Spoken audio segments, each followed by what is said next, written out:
Добър ден! Аз се казвам Георги Кюкиев и днес ще ви разкажа за Руско-турската освободителна война, в която са участвали 6 опълченски дружини и 1 милион души от руска редовна армия. Те идват от Русия, минават през Букурещ, после преминават нелегално Дунав, освобождават Свищов. Най-първият освободен в България град е Свищов. После преминават в Плевен, където ги очаква турска укрепена армия, където там се сражават много войски и загиват много жертви. После се разделят генерал Столетов и генерал Скобелев се разделят. Генерал Скобелев остава в Плевен и се бие до последно, докато чака войски за подкрепление.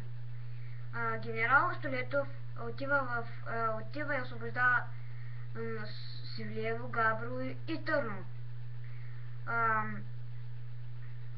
Генерал Гурков преминава през Южна България, освобождава Стара Загора и другите градове. София също освобождава, и после се отправя генерал Столетов и генерал Гурков се отправят с 5 опълченски дружини към връх Шипка. Там ги очаква също редовна и нередовна турска армия, където са се укрепили също добре, и там се бият 3 дни, където после се освобождава с много жертви.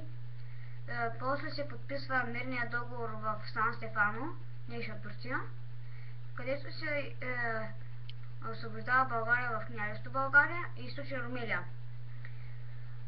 Също това е за Руско-турската освободителна война. Довиждане!